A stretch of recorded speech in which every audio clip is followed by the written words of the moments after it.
আসসালামু আলাইকুম। মনোযোগ দিয়ে সবার কথা শুনছিলাম।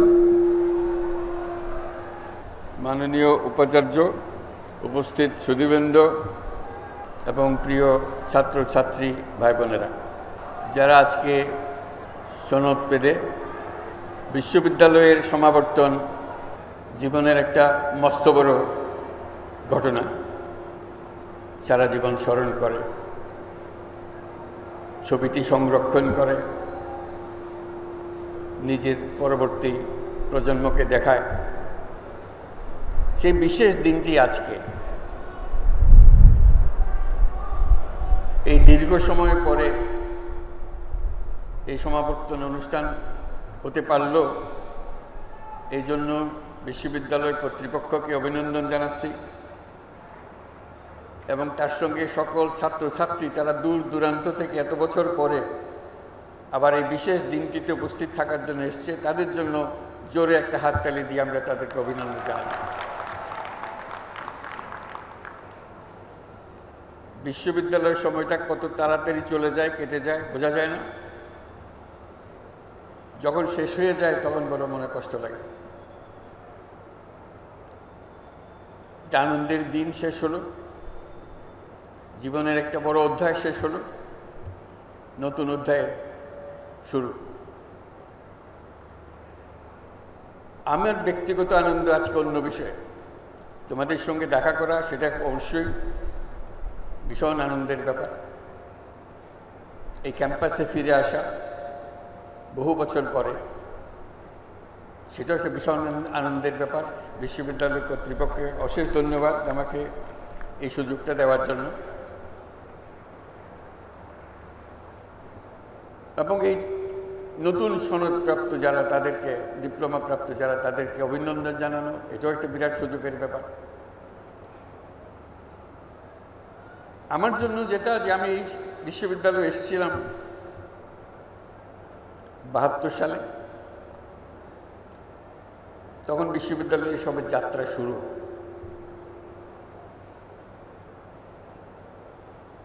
শিক্ষক হিসেবে দায়িত্ব নিয়েছিলাম, কিন্তু তখন বুঝতে পারি নাই কি পরিবর্তন হতে যাচ্ছে আমার ভেতরে।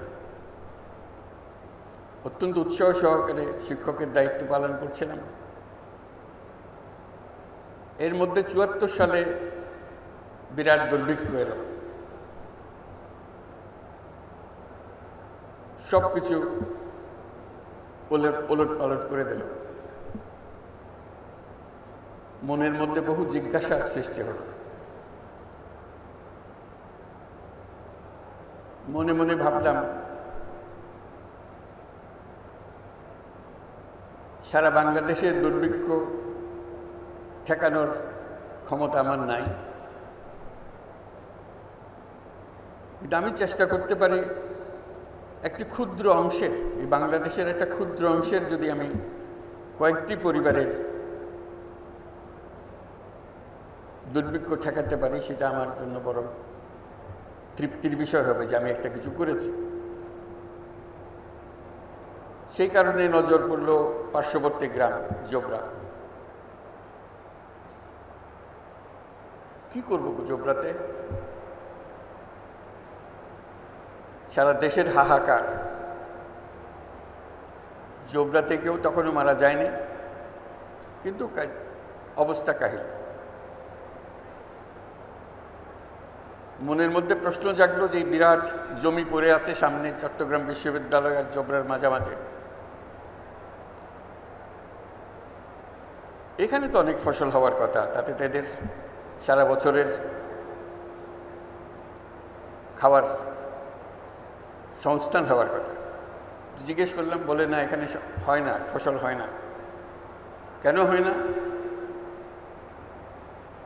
বলতে বৃষ্টি না হলে তো ফসল হবে না। আমি তখন রাউজানের উদাহরণ দিলাম। রাউজানে তখন সবে মাত্র ইরিধানের চাষ শুরু হয়েছে। আমি যে রাউজান তো আমাদের থেকে বেশি দূরে না। বলে আমরা তো জানি না এগুলো। তাহলে তা হতে পারে। তখন আমি বিশ্ববিদ্যালয়কে জিজ্ঞেস করলাম, বিশ্ববিদ্যালয়ের ভূমিকা কি? যদি জ্ঞানের ভাণ্ডার যদি বিশ্ববিদ্যালয় হয়, এই জ্ঞান পার্শ্ববর্তী গ্রামে উপচে পড়ে না কেন? তারা জানে না কেন? কেউ কোনো সদুত্তর দিল না বা দেওয়ার চেষ্টাও করল না। তখন আমি চেষ্টা করলাম যে এদেরকে চাষের দিকে আগ্রহী করা যায় কিনা। তখন বলল যে পানি তো নাই, রাউজানে পানি আছে, এখানে তো পানি নাই। ডিপ টিউবওয়েল তখন সবই এসছে দেশে, ওদের ডিপ টিউবওয়েল আছে, আমাদের ডিপ টিউবওয়েল নাই। বহু চেষ্টা তদবির করে একটা ডিপ টিউবওয়েল বসালাম। কী হবে? এখানে শীতকালে চাষ হবে। অবিশ্বাস্য একটা কাণ্ড, শীতকালে চাষ, এটা মানুষের ধারণার ভেতরেও নাই। শীতকালে কি করে চাষ হয়? লোকের ব্যাখ্যা ছিল শীতকালে যদি চাষ করার বিষয় থাকতো তা আল্লাহ তাহলে শীতকালে বৃষ্টি দিতেন। আল্লাহ শীতকালে বৃষ্টি দেয় নাই, যেহেতু শীতকালে ফসল করার কথা না। আপনি জোর করে আল্লাহর হুকুম উল্টিয়ে দিয়েন না। তা আমি বলতে থাকলাম, ডিপ টিউবওয়েলের ব্যবস্থা করা হলো, ফসল হলো। পরবর্তী বছর যখন আবার চেষ্টা করলে বলে যে না, গত বছরের যে ফসল হয়েছে সেরকম তিতা ধান পেয়েছি আমরা। তিতা কেন? বলতে এত মারামারি করছি এই ফসল নিয়ে, এই বলে আমার এত দিতে হবে, এই বলে আমার দিতে হবে, আমরা নিজের ভাগ নিজে পাইনি, পানির ভাগ। একজন বলল যে এবার আর চাষ হবে না, ডিপ টিউবওয়েলের চাষ হবে না। পাশে একটা 12 মাসা ছড়া আছে, ছড়াতে পানি আছে, আমরা ছড়ার পানি দিয়ে করি। আমি কৌতূহলী হয়ে ছড়ার দিকে গেলাম, দেখলাম যে হ্যাঁ পানি আছে। তাহলে এই ছড়া তো এখানে আছে, আল্লাহর পানি তো এখানেই ছিল, একদিন চাষ করেন না কেন? বলতে কেউ কোনোদিন করে নাই, আমরাও করি নাই। তো সেবার বাঁধ দেওয়া হলো, আমরা সবাই মিলে বাঁধ দিলাম। বাঁধে যে পানি আসলো তাদের ডিপ টিউবওয়েলের পানি চেয়ে অনেক বেশি পানি।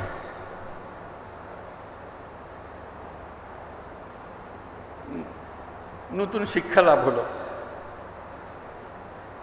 যে গরজ না থাকলে, ইচ্ছা না থাকলে সব কিছু থাকা সত্ত্বেও অভাব থেকে যায়। পানি আছে, জমি আছে, চাষ করা যায়, কিন্তু কেউ করে নাই কোনোদিন, আমরা কেন করব? একটা শিক্ষা লাভ হলো। এর ফলে জন্ম লাভ হলো তেবাকা খামার, সেটা দিয়ে আমাদের যাত্রা শুরু। তেবাকা খামার চাষ করতে গিয়ে যে সমস্যা হলো, ইরিধান চাষ করতে হলে লাইন ধরে রোপা লাগাতে হয়, আর এমনি ধান লাগাতে হয় ছড়িয়ে দিলেই, বীজ ছড়িয়ে দিলেই ফসল হয়ে যায়। এখানে কষ্ট করতে হয়। তা বলে তো কষ্ট করবেন, খাবার যখন খাবেন কষ্ট করবেন না? বলে না, বেশি কষ্ট। অদ্ভুত একটা মানসিকতা। তখন আমি ছাত্রদের নিয়ে বসলাম যে তোমরা সাহায্য করো, আমরা সবাই মিলে মাঠে নামি, আমরাই রোপা লাগানোর জন্য সুতা ধরবো এবং চারা লাগিয়ে দেব। যারা সে আমলের ছাত্রছাত্রী আছে তাদের মনে আছে, দলে দলে তারা মাঠে নামলো, লাইন করে চারা লাগালো। সে অভিজ্ঞতা তারা সারা জীবন মনে রাখলো যে আমরা জোবরাতে ইরিধানের চাষ শুরু করে দিয়ে এসেছিলাম। তার থেকে আস্তে আস্তে নজর পড়ল জোবরার অন্যান্য জায়গায়, সজ্জাপাড়া, দেওয়ানপাড়া, বড়ুয়াপাড়া, তাদের অবস্থা দেখার জন্য। আজকে এই কথা বলছি এই জন্য, আমি এসেছিলাম এখানে শিক্ষক হিসেবে। ক্রমে যতই দিন গেল দেখলাম আমি ছাত্র হয়ে গেছি। আমি আর শিক্ষকতার ভূমিকায় নাই, আমি শিখছি, ক্রমাগত শিখছি। এবং ক্রমে ক্রমে এই জোবরার, সজ্জাপাড়া, দেওয়াননগর, এদের যে মহিলারা আছে তারাই আমার শিক্ষক হলো। তাদের কাছ থেকে অনেক কিছু শিখলাম। আমার ছাত্রছাত্রীরা তারা আমার সঙ্গে ছিল, আজকে অনেকে উপস্থিত আছে, যারা মহিলাদের কাছে আমাকে নিয়ে গেল, তাদের কাছে তাদের পাঠদান নেওয়ার জন্য তাদের কাছ থেকে অবাক হয়ে গেলাম। যা ক্লাসরুমে পড়ায় তার সঙ্গে কিছুর মিল নাই। যে কাজে হাত দিলাম সেটা ক্রমে মহিলাদের খুব পছন্দের জিনিস হলো। তাদের হাতে টাকা দিলাম, ঋণ দিলাম, 5 টাকা, 10 টাকা, 20 টাকা। 5 টাকা 10 টাকা যে মানুষের জীবনে এটা এত রকমের আনন্দ আনতে পারে কোনোদিন ভাবি নাই। তারা কৃতজ্ঞতায় গদগদ। আমি কোনো মাগনা টাকা তাদের দিচ্ছিলাম না, তাদেরকে বলছি এই টাকা কাজ করে আদায় আপনি রোজগার করবেন, আমার টাকা আমাকে ফেরত দেবেন, তাতেই তারা খুশি। অনেক কাহিনী শুনলাম তাদের। তারা কেউ নিজের নাম পর্যন্ত বলতে পারে না। আমাদের সমাজ এমন, মহিলাকে তার নাম শেখার জানারও সুযোগ করে দেয় না। ছোটবেলায় অমুকের মেয়ে, বিয়ে হলে অমুকের বউ, মা হলে অমুকের মা, সে যে কে সে নিজেও জানে না। আমরা প্রথম চেষ্টা করলাম আমাদের ছাত্রীদের দিয়ে একটা নাম স্থির করার জন্য। বহু কষ্টে একটা নাম তার বাইর করা, যে তার নাম বোধহয় দিয়েছিল কোনো এক সময়, অথবা কোনো মনে না পড়লে একটা নতুন নাম দেয়া, যাতে করে সেটা সে লিখতে পারে, মনে রাখতে পারে। এই লেখা শেখানো, এই লেখা শিখাতে গিয়ে তার জীবনের অনেক কাহিনী আসলো। প্রতি কাহিনী একটা চেটে একটা চমৎকার। এই থেকে আমি একটা সিদ্ধান্তে আসলাম। এটা বললাম যে সভা সমিতিতে বললাম, লেখালেখিতে বললাম যে ঋণ মানুষের মানবিক অধিকার। সবাই হাসাহাসি করলো। আপনি ঋণের কথাও বলেন, অধিকারের কথাও বলেন, এটা কোন ধরনের কথা? ইকোনমিক্সে তো কোনো অধিকারের বিষয় নাই, আপনি কোন সাবজেক্টের লেখাপড়া করেন? আমি ভাবলাম তাই তো, ইকোনমিক্সে তো অধিকারের কোনো বিষয় নেই, তাও আবার মানবিক অধিকার। আপনি বলছেন ঋণ মানুষের মানবিক অধিকার। অনেক খটকা, একটা খটকার পরে আরেকটা খটকা। তারপরে বললাম আমরা দারিদ্রকে জাদুঘরে পাঠাবো। বললাম আপনি কে জাদুঘরে পাঠাবেন? আমি বলছি আমি আপনার মতো একজন মানুষ, আমি পাঠাতে চাইলে আপনি আমাকে বাধা দিতে চান, বাধা দেন। বলে না এটা আপনার কাজ না, এটা তো সরকারের কাজ। তাহলে আমি আমার কাজ করে করতে থাকি, সরকার বাধা দিলে তখন দেখব। এই যে বললাম যে আমি জোবরার মহিলাদের কাছ থেকে নতুন অর্থনীতি শেখা আরম্ভ করলাম, সেই হিসেবে জোবরা আমার নতুন বিশ্ববিদ্যালয়ে দাঁড়িয়ে গেল। আজ পর্যন্ত যা কিছু করে যাচ্ছি, এই জোবরা থেকে যা শিখেছি তারই বহিঃপ্রকাশ। আমি বলছি যে অর্থনীতি আমরা পড়াচ্ছি, এই অর্থনীতি ব্যবসার অর্থনীতি, মানুষের অর্থনীতি না। যে কোনো অর্থনীতিবিদ্যা যদি শুরু করতে হয় মানুষকে দিয়ে শুরু করতে হবে, ব্যবসাকে দিয়ে না। আজকে যে শুরুটা হলো, সেই শুরুটাই আমাদেরকে ভুল পথে নিয়ে গেল। আমরা এক ব্যবসা কেন্দ্রিক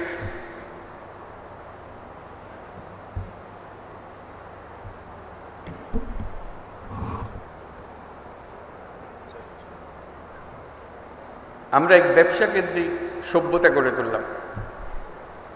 আমরা এই সভ্যতা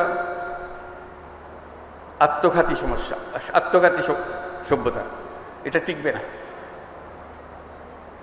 ওই যে নতুন বিশ্ববিদ্যালয়ে আমি পড়াশোনা শুরু করলাম, সে নতুন বিশ্ববিদ্যালয়ে আমাকে বলল যে এই বিদ্যা পৃথিবী ধ্বংসপ্রাপ্ত হবে, এর থেকে রেহাই পাওয়ার কোনো উপায় নাই। তখন আরও বড় আকারের জিনিসের মধ্যে ঢুকলাম। বললাম যে আমাদেরকে নতুন সভ্যতা করতে হবে। আমি ভাবলাম যে এটা বললে তো আমার সহকর্মী যারা আছেন, যারা অর্থনীতি পাঠদান করেন, লেখালেখি করেন, তারা আমাকে তো অনেক আগেই এমনি ত্যায্য করেছে, একেবারেই শেষ করে দেব, যেটা এর সঙ্গে আর বেশি কথা বলার দরকার নাই। কিন্তু ওই নতুন শিক্ষাপ্রাপ্ত যে ছাত্র, আমার মাথায় সেটা রয়ে গেল যে আমাদেরকে আবার নতুন সূত্রে যাত্রা শুরু করতে হবে। যে অর্থনীতির ভিত্তি হবে মানুষ, যে অর্থনীতির ভিত্তি হবে তার ভবিষ্যৎ পরিকল্পনা, ভবিষ্যৎ চিন্তাধারা, কীভাবে সে নিজেকে আবিষ্কার করবে, আবিষ্কার করার প্রবণতা, এবং তাকে যে দিকে তাকে ছুটিয়ে দেওয়া হয়েছে সেদিকে ছোটানোর থেকে বের করে আনা। এগুলো বলছি এই জন্য সমস্ত কিছুর বীজ বপন হয়েছে এই বিশ্ববিদ্যালয়ে, পাশে নতুন বিশ্ববিদ্যালয়। সেজন্য আমি জোবরার কাছে কৃতজ্ঞ, এই বিশ্ববিদ্যালয়ের কাছে কৃতজ্ঞ, যেহেতু বিশ্ববিদ্যালয় আমাকে জায়গা দিয়েছিল এখানে আসার জন্য। এরপরে যে কোনোদিন একটা নোবেল পুরস্কার পাওয়া যাবে এটা কোনোদিন মনে আসেনি, তবে লোকে বলা বলি করেছে মাঝে মাঝে। চট্টগ্রাম বিশ্ববিদ্যালয় যখন নিজের পরিচয় দেয়, হয়তো বলে যে আমাদের বিশ্ববিদ্যালয় থেকে আমরা নোবেল পুরস্কার পেয়েছি, গৌরব করে। ভ্যান্ডারবিল্ট বিশ্ববিদ্যালয়ে তারা গৌরব বোধ করে যে আমি তাদের বিশ্ববিদ্যালয়ের ছাত্র ছিলাম। তা আমি তাদেরকে বলি যে চট্টগ্রাম বিশ্ববিদ্যালয়ে গৌরব করার কারণ বড় দুইটা, তোমাদেরটা একটা, তাদেরটা দুইটা। এই জন্যে এই পুরো কর্মসূচি যার জন্য নোবেল পুরস্কার, তার সমস্ত গোড়াপত্তন হয়েছে এই বিশ্ববিদ্যালয়ে, এই বিশ্ববিদ্যালয়ের সাহচর্যে। এবং সেজন্য এই বিশ্ববিদ্যালয় গৌরববোধ করতে পারে যে আমি শুধু এখানে শিক্ষক ছিলাম না, ছাত্রও ছিলাম এই বিশ্ববিদ্যালয়ের পাশের গ্রামের। সেই হিসেবে সে একটা বলতে পারে যে আমাদের বিশ্ববিদ্যালয় থেকে একটা নোবেল পুরস্কার পেয়েছে। আমি যেটাতে দৃষ্টি আকর্ষণ করছি সেটা হলো আসলে এই বিশ্ববিদ্যালয় দুটি নোবেল পুরস্কারের জন্য গৌরববোধ করতে পারে। একটি তো আমি ব্যক্তিগতভাবে নোবেল পুরস্কার পেয়েছি এখানে শিক্ষক থাকা অবস্থায়। দ্বিতীয়ত হলো যে গ্রামীণ ব্যাংক সৃষ্টি হলো, সেই সৃষ্টির গোড়াতেও কিন্তু চট্টগ্রাম বিশ্ববিদ্যালয়ের আইনে, গ্রামীণ ব্যাংকের আইনে লেখা আছে পরিষ্কার এই ব্যাংক কোথার থেকে আসলো। এই ব্যাংকের জন্ম হয়েছে চট্টগ্রাম বিশ্ববিদ্যালয়ে অর্থনীতি বিভাগে, সেটা তার স্পষ্ট উল্লেখ আছে। কাজে দুটো, এবং গ্রামীণ ব্যাংকও একটা নোবেল পুরস্কার প্রাপ্ত প্রতিষ্ঠান। কাজে দুটি নোবেল পুরস্কারের জন্য এই বিশ্ববিদ্যালয় নিজেদের ছাত্রছাত্রীদেরকে জানাতে পারে যে এটার ইতিহাস কী, এবং এর প্রাসঙ্গিকতা এবং এর ভবিষ্যৎ করণীয় সেটা নির্ধারণে ছাত্র সমাজ তারা ঠিক করবে যে তারা কী ধরনের ভবিষ্যৎ চায় নিজেদের জন্য। কারণ এই বিশ্ববিদ্যালয়ের আরেকটি শিক্ষা, যেটা আমরা সবসময় সবাইকে স্মরণ করিয়ে দিই, আমরা যে ধরনের বিশ্ব গড়তে চাই সেই বিশ্ব গড়ার ক্ষমতা আমাদের আছে, সকল মানুষেরই আছে। কিন্তু আমরা গতবাঁধা পথে চলে যাই বলে আর নতুন পৃথিবীর কথা আমরা চিন্তা করি না। এই বিশ্ববিদ্যালয় যেন সবসময় এটা স্মরণ রেখে তার পাঠদান কর্মসূচি, তার গবেষণা কর্মসূচি শিক্ষকদের এবং ছাত্রদের জন্য যে চালু রাখে, যে আমরা শুধু খণ্ডিত বিষয়ে গবেষণা করার জন্য নিয়োজিত নই, আমরা এই প্রত্যেকটি গবেষণার পেছনে একটি আমাদের উদ্দেশ্য, সমস্ত বিশ্বকে আমাদের মনের মতো করে সাজানোর জন্য, মনের মতো করে বানানোর জন্য। আমাদের যদি সেই লক্ষ্য না থাকে তাহলে এগুলো গন্তব্যবিহীন গবেষণা, গন্তব্যবিহীন শিক্ষাতে পরিণত হবে। আজকে সবাই আনন্দিত, আমরাও আনন্দিত, তোমরাও আনন্দিত যে একটা এই বিশ্ববিদ্যালয়ে এসে তোমাদের সনদপ্রাপ্তি হলো। সবাইকে অভিনন্দন জানাই এবং আশা করি আমরা সবাই চেষ্টা করব যে পৃথিবীর ভবিষ্যৎ আমাদের নিজেদের প্রত্যেকের হাতে। আমরা যেভাবে বিশ্ব গড়তে চাই সেভাবেই বিশ্ব গড়তে পারি। আমি যেভাবে বলেছি সেভাবে গড়তে হবে এমন কোনো কথা নেই। আমি আমার কথাটা বলে যাচ্ছি, অন্যরা অন্যদের কথা বলবে, তোমরা তোমাদের কথা বলবে, কিন্তু নিজের মনের একটা স্বপ্ন থাকতে হবে। এটাই আমার আবেদন, যে আমরা কী ধরনের বিশ্ব চাই, কী ধরনের সমাজ চাই, কী ধরনের সংসার চাই, কী ধরনের শিক্ষা ব্যবস্থা চাই, এগুলো আমার মনের মাধুর মিশিয়ে আমাকে বের করে নিতে হবে। গতের মধ্যে ঢুকে গেলাম, যা আছে সেটা মেনে নিলাম, তাহলে কিছুই পাল্টাবে না, কিছুই পরিবর্তন হবে না। আজকে এই দুই বিশ্ববিদ্যালয়, চট্টগ্রাম বিশ্ববিদ্যালয় এবং মহিলাদের যে বিশ্ববিদ্যালয় আমার জন্য সৃষ্টি হয়েছিল জোবরা গ্রামে এবং পার্শ্ববর্তী গ্রামসমূহে, তাদের সবার কাছে আমি আমার কৃতজ্ঞতা জানাচ্ছি এবং সবাইকে অভিনন্দন জানাচ্ছি আজকের এই দিনটির জন্য। সবাইকে ধন্যবাদ।